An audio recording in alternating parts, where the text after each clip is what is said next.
Hello, everyone. Welcome to How to Practice Pleasure and Organic Intelligence. I'm Dr. Bok Ho. The two fundamentals of organic intelligence are orientation and pleasure. Here I will cover the second, pleasure. For orientation, I have a lot of videos and Substack posts that you can check out on it. Okay, we're here. How to practice pleasure. You can practice piano in a way that will not improve your playing or even make it worse. And you can practice piano in a way that will improve your playing. Likewise, according to organic intelligence, you can practice pleasure in a way that will not expand your capacity for pleasure or even lower it. And you can practice pleasure in a way that will increase your capacity for pleasure, the amount you feel, the duration, and the range, and the pain-freeness of the pleasure. Organic intelligence tells you how to do the second. Distinctive to organic intelligence is the focus on practicing pleasure in a way that will increase your capacity for pleasure. That's what I'm going to cover. The practice of pleasure is the optimal way to reduce and resolve suffering, symptoms of depression, anxiety, symptoms associated with trauma. The practice of pleasure is the optimal way to become even more resilient after symptom reduction and resolution.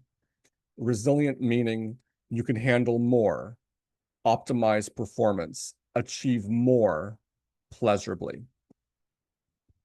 Okay, let's go, and I'll share with you the lecture slide. This is the only slide of the lecture. 3 words. Any pleasure now? ? I'm covering a fundamental aspect of pursuing pleasure, hunting for any pleasure available in the moment. This is what I mean by practicing pleasure in this lecture. We're looking for any feeling good or less bad, pleasure, and anything in the direction of pleasure. Suppose you're currently suffering. Stress, anxiety, depression, a zillion ways to suffer. If there's any break of suffering, that's what to notice. Your suffering may not be perfectly continuous. There may be breaks of a moment or longer to notice. So notice. If there's any lessening of suffering, the intensity of it, also notice that. I was extremely stressed, but it's lessening. I'm still stressed and it's unpleasant, but it's lessening. Notice that. So we have 2 things so far. Notice discontinuity of suffering and notice lessening of suffering. Now suppose you're feeling good. That's easy. Feel that. Then at some point you will feel less good. That's just life. Try to stop the practice before that happens, so that before you start feeling less good, you're not paying as much attention as you were when you were feeling good. When you feel pleasurable excitement, and then there's natural transition to relaxation, if the relaxation feels good, feel that. A friend tells a joke, you find it really funny. That's pleasurable excitement, feel that. Then your laughter dies down and you settle back to neutral, pleasurably. The relaxation back to neutral and neutral itself are pleasant, so feel that. When I referred earlier to feeling good and then feeling less good, I meant when something unpleasant surfaces, like your friend tells a joke that offends you. I don't mean feeling less pleasurable excitement. If the come down from excitement is pleasant, that's feeling good, and feel it. Whatever your overall state, feeling bad, feeling good, or any degree in between, you're noticing anything that feels good, including neutral. Neutral can be pleasant, especially compared to unpleasant agitation. Pleasure or relief can come from orientation, from thoughts, from images, and from feelings, sensations, and emotions. Let's go through each. I'll post the notes here to Substack in case you want to read. Okay, orientation. Orientation is at the top of the list of things to notice because of how fundamental it is for establishing your ability to feel pleasure sustainably. You suddenly notice that you're orienting. The environment is coming to your eyes and ears, and you feel the neutral to pleasant experience of that. Feel that. Orientation means greater ability not to pay attention to any bad feelings. You have emotional pain and physical pain, headache, back pain in your experience. With the available orientation, you don't have to pay as much attention to these things. You're feeling less bad. So orientation, always top priority to notice.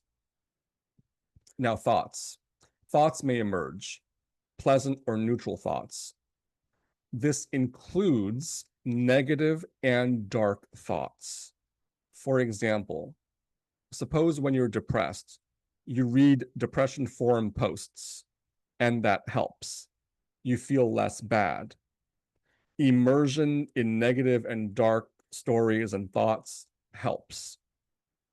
It would pain you to read about happy and positive things. That's not pleasure practice. The focus is not on being positive or negative. It's on noticing what feels better, including less bad in the moment, positive or negative. If you do have positive thoughts and that comes with feeling better, yes, lean into the thoughts and feeling better. Not because they're positive, but because they're part of feeling better, including less bad. Pay special attention to unexpected pleasure because that's a sign of increasing capacity, often a sign. For example, suppose you read depression posts every night and that helps you feel better. First of all, good, notice that. And suppose one night, out of nowhere, you feel like reading positive, happy posts and you get pleasure from it. Especially notice that because it's unexpected, a shift in routine, indicating increased capacity for pleasure. So if you have your routine go-to ways to feel better, reading depression posts, pet your dog, dance, of course, pay attention to the pleasure there. And if something else occurs unexpectedly, I feel like making lasagna out of nowhere, especially pay attention to the pleasure involved in that. Now, images. Images that arise and that are pleasant or neutral. An image of lasagna comes to mind, and it's pleasant or neutral. Lean into that. Negative and dark images count. You suddenly have an image of people bullying you. Typically, this would feel unpleasant, but suppose it's not. Suppose it's neutral or even pleasant. Lean into that. Pay attention to what actually feels good, not bad, or less bad. Don't assume that certain thoughts or images necessarily mean you feel bad. Now, feelings, sensations, and emotions. If you're feeling good anywhere in your body or as a whole, that's easy. Feel that. Maybe it's pleasurable sensations. Maybe it's also pleasurable emotion. Maybe it's unclear if it's just sensations or also emotion. The point is, whatever feels good, feel it. So we have orientation, thoughts, images, and feelings as sources of pleasure and feeling less bad, relief. All right. A sign that pleasure is available is when you sense that someone, such as a therapist, but anyone, would criticize you for running away from your problems, escaping, avoiding your pain, not dealing with reality, or resisting therapy, or resisting discomfort or your feelings. When you sense someone would accuse you of avoiding, that's a sign pleasure is available. Oh, you're using humor to avoid your pain. Ah, humor. That's pleasurable. Enjoy humor. Remember, what we're doing here is pleasure practice. Oh, you're hiding away in your video games, not confronting your problems in life. Ah, video games. Ah, hiding away. There's probably pleasure there, including pain relief, feeling less bad, to be noticed and enjoyed. Whenever someone would say, you're really in pain, but you're covering it up with something else, that's a clue. Ah, there's something else. Look there for pleasure practice. Someone says, you're in denial or dissociating or repressing or defending yourself. Look there in what they're calling denial, dissociation, repression, defending yourself for pleasure, pain relief. Someone says you're living in fantasy. Fantasy is a good source of pleasure. Fantasizing that someone is your knight in shining armor, or your parent, or your boyfriend, or your friend, when they don't even know you exist and may not even be real themselves, could be a fictional character or imaginary character. They don't know you exist, they don't care about you, or are even abusive to you. Practice pleasure here, and the better you get at recognizing pleasure and pain and honing in on pleasure and avoiding pain, the better you get at dealing with reality in a way that serves your pleasure. Okay. There are experiences that are typically associated with feeling bad, but can feel less bad or even pleasant. Let's look at 11 examples. I'm sorry it's so many. Again, I'll post the notes to Substack.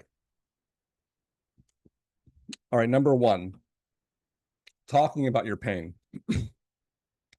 Typically, it's assumed to be painful and maybe is, but sometimes it may not be. It can be enjoyable and relieving to talk about your pain. Important note here, it has to be enjoyable or relieving in the moment to count as pleasure practice, to count as pleasure now. Being in pain now and then you feel better later is not pleasure now, it's pleasure later. I'm talking here about when talking about your pain is pleasant or relieving now. Number two, feeling nothing. For many people, feeling nothing is very unpleasant, even alarming. It's often associated with how shame feels, helplessness, loneliness, but it actually can feel quite pleasant. Feeling not bad, no bad feeling, being unperturbed, unagitated, feeling nothing, not there, invisible, empty, hollow, voided. Even with negative connotations, these feelings can be pleasant. Number three, desire.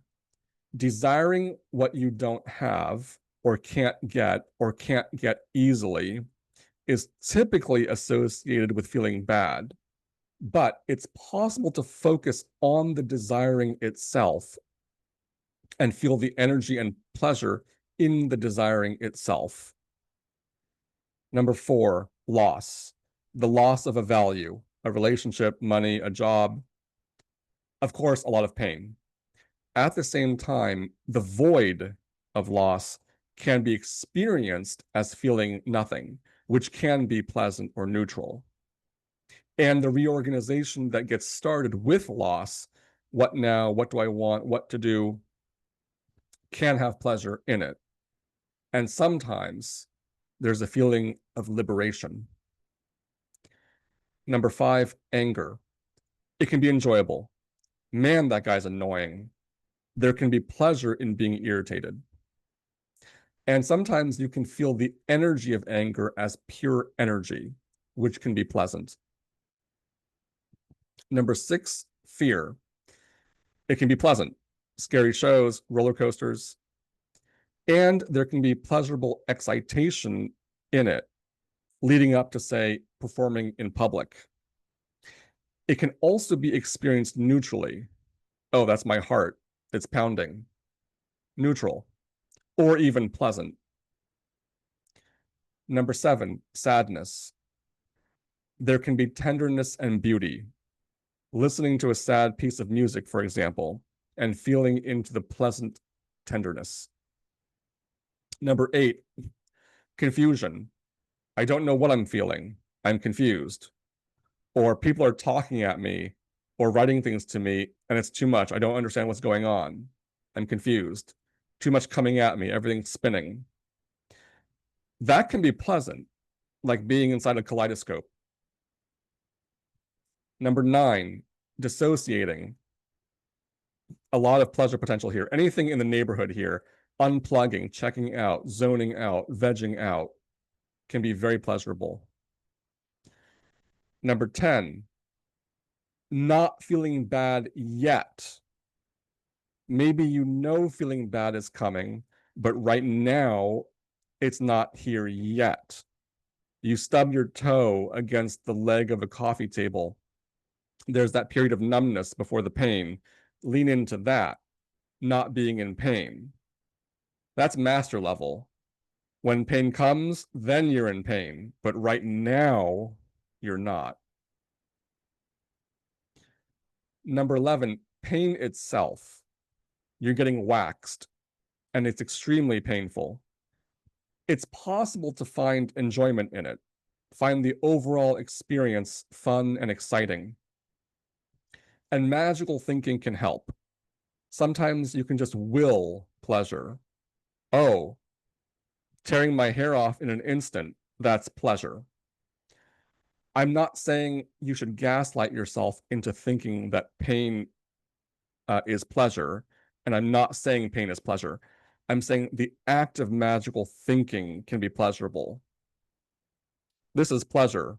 Ripping out a lot of my hair in one instant, that's pleasure. Like all those pain challenges, like chili pepper eating contests, you can find them enjoyable and do magical thinking. Yes, this burning in my mouth, that's pleasure. That's what pleasure feels like. So those are 11 experiences that are typically associated with feeling bad, but can feel less bad or even pleasant. The main point is it's important to actually check whether any feeling good, not bad, or less bad is available. Not just assume that certain experiences, anger, shame, sadness, etc., automatically mean feeling bad, or as bad as you typically would assume they would feel. All right. Don't practice if it causes displeasure. Pleasure practice itself can cause displeasure because you're doing something, trying to find pleasure now, and that can be unpleasant, annoying. You don't want to. It's counterproductive. Not practicing feels better than practicing. In many cases, the pleasure and feeling less bad that is available in the moment needs to not be noticed, because noticing will trigger feeling worse. For example, you suddenly orient or suddenly have a pleasant thought. Maybe things will work out. And that thought will naturally last, say, 10 seconds and then dissipate. Maybe that's all that's possible. And maybe putting any further attention on the thought will make it dissipate faster or even trigger something unpleasant. No, nothing ever gets better. So, pleasure practice can help deepen pleasure or sabotage it, which brings us to grasping at pleasure and not grasping at pleasure are both important skills. It's often important to grasp at pleasure. That's what we're doing with this practice. Something pleasant arises, I'm going to lean into it and expand it as much as I can. And it's often important not to grasp at pleasure. Okay, I'm getting some pleasant thoughts, but I notice that if I put more attention on them, they go away or something unpleasant emerges. So I'm going to back off. Backlash from pleasure practice may come later, even days later. For example, say you notice in the moment something pleasant emerging, a thought, sensation, etc., and you decide to practice pleasure. So you lean into it, it expands, you pivot away before feeling worse. Nice, a win. So that's good. At the same time, it may be that even though you scored a win, a genuine win, the pleasure practice also kicks up unpleasant things later. Your biology may think, figuratively, you're trying to make changes. I don't like that.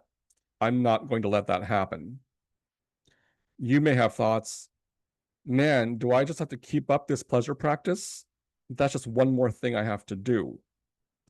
These unpleasant emergencies may grow, and days or weeks later, you resent the idea of putting any effort into pleasure practice. For many people, any deviation from routine, however slight, often causes displeasure. To reduce the chances of backlash and maximize the chances of sustainability of pleasure practice, ease is key. Any pleasure now? Maybe there is, maybe not. And we want to be light about it. Over time, your hunches about how to get pleasure now get better. Just like the more you do math problems, the better your hunches get at solving them. So you're in the shower. Should I try to do some pleasure practice right now or not? Your hunch will be better if you've practiced for a while, including noticing when practicing may not work. Say you decide to practice. Okay, there's actually a lot available right now. I could feel the water on me. I could look at the walls, some orientation. I could let my mind wander. Maybe it'll wander into something pleasant thoughts. Those are three possibilities: attention to the water, to the wall, to mind wandering. Which one to go with? Maybe hunch leads you to let the mind wander. But say then it wanders into unpleasant territory. Okay, so maybe you try paying attention to the water. Ah, there's pleasure from that. And infinity. Thank you.